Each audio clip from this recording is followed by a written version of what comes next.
on track. The thoughts that I've had are so random and so scattered because I think the whole atmosphere at the moment is so random and so scattered. None of us actually know what the hell is going on. And I think that's socially and culturally and within the arts as well. So I'm just going to rattle through some of these, and some of them will link up and some of them will mean nothing, and hopefully I'll get something by the end of the 5 minutes. I've been around a long time and I've seen cycles come and go a lot, you know, and it drops down and there's a rebound and a reinvention and all of that stuff. I've got to say, I've been working since the end of the 70s, early 80s. I've never actually seen it this bad, and I don't care if people say, oh, come on, we're resilient, we can do things, we can move on. It's going to be really hard to move on from this one. And I think it's a bit like a flood. The damage is done very quickly and the repair takes a very long time. And I don't know whether I'm ever going to actually see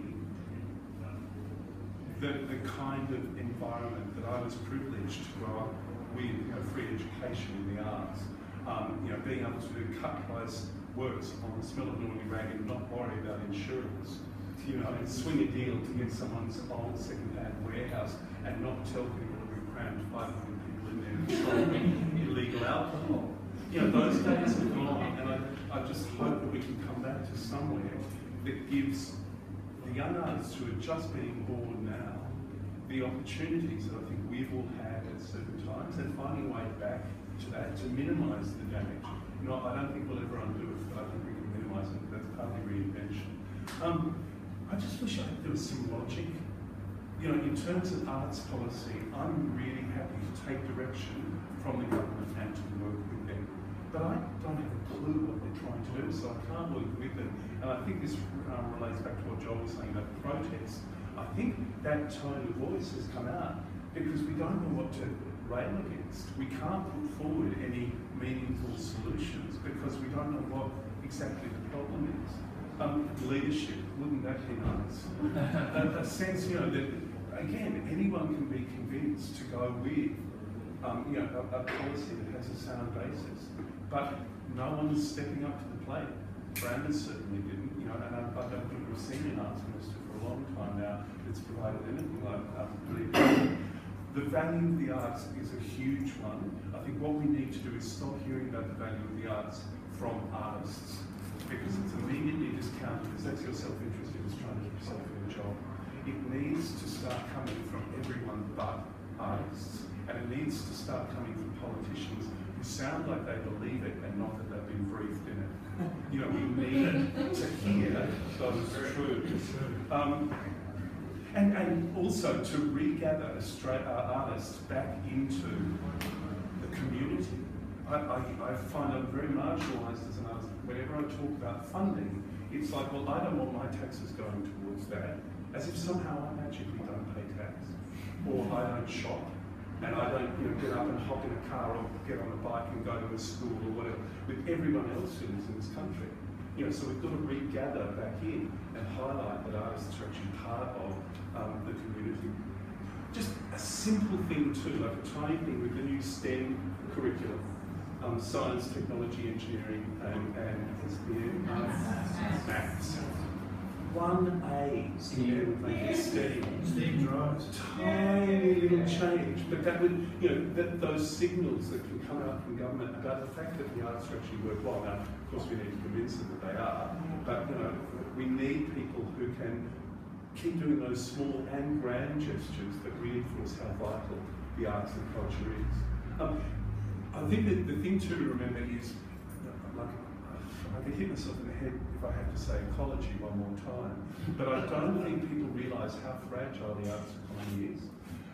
You know, and I'm really lucky. I do nothing work-wise that's not arts related. A big chunk of that is arts teaching. That's shrinking.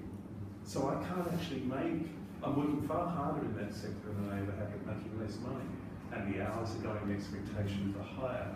So I'm going to have to, and other people are definitely now, going out into other jobs which are high maintenance, you know, that are taking away from their development as artists.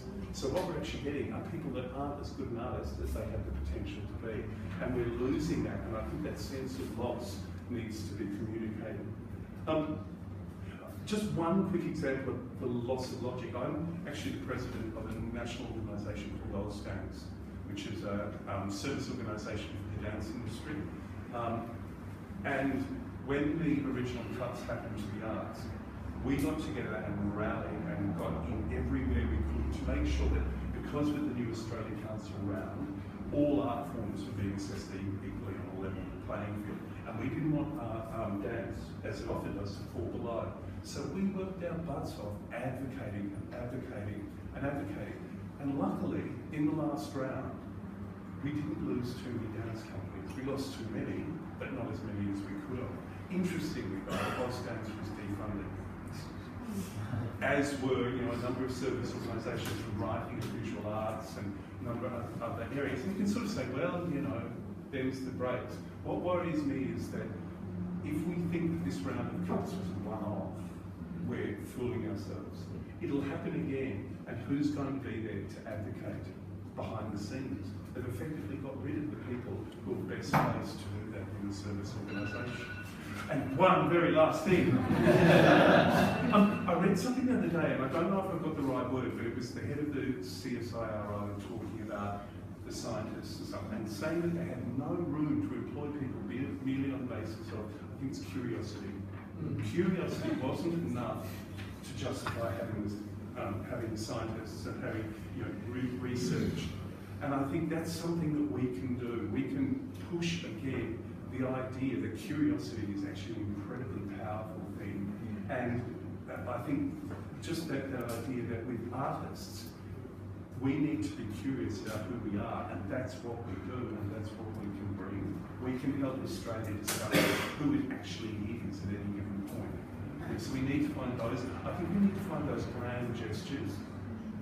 The time for tweaking behind the scenes has gone yet again. And it really needs to, we need to start sort of creatively smacking them in the head.